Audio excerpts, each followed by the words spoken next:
ایک ملک کا بادشاہ بہت رحم دل اور نیک تھا، رعایا کے حق میں بہت اچھا تھا۔ چنانچہ تمام رعایا اس سے محبت کرتی تھی اور اسے خوب دعائیں دیتی تھی۔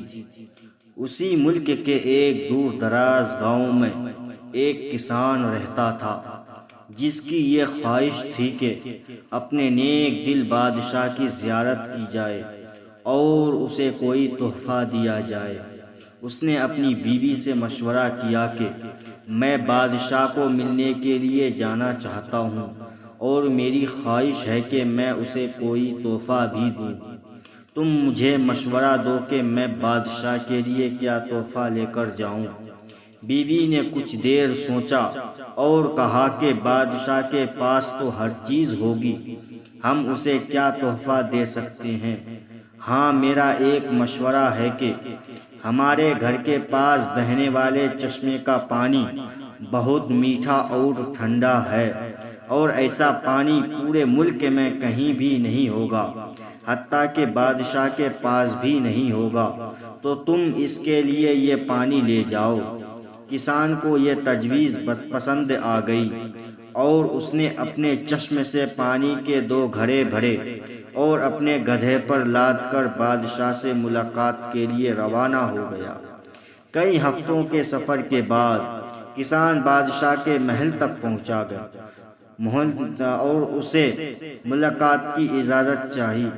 اجازت ملنے پر بادشاہ کو تحفہ پیش کیا اور اسے بتایا کہ یہ میرے گاؤں کے چشمے کا پانی ہے اور ایسا میٹھا اور ٹھنڈا پانی آپ کو پورے ملک میں کہیں بھی نہیں ملے گا۔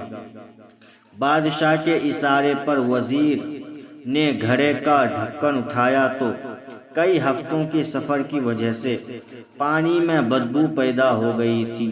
وزیر نے بادشاہ کی طرف دیکھا تو بادشاہ نے اسے خاموش رہنے کا اشارہ کیا اور بآواز بلند کہا کہ ہم اس تحفے سے بہت خوش ہوئے اور خزانچی کو حکم دیا کہ اس کسان کے گھروں کو سونے سے بھر دیا جائے۔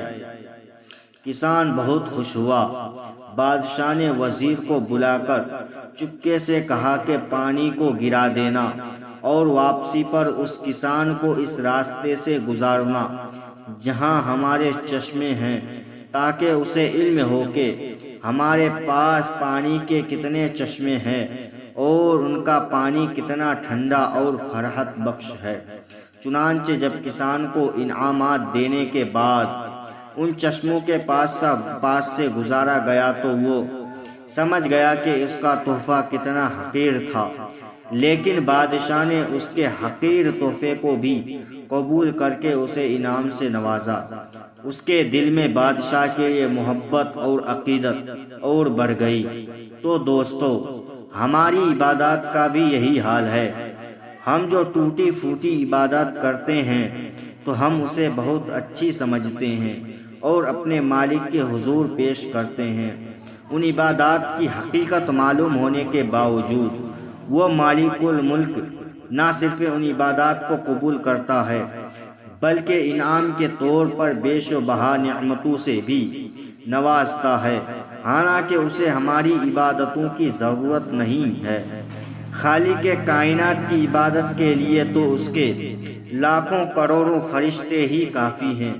اللہ پاک سے دعا ہے کہ ہماری عاجزانہ انکسارانہ عبادات کو اپنی بارگاہ میں قبولیت کا شرف بخشے۔ آمین یا رب العالمین۔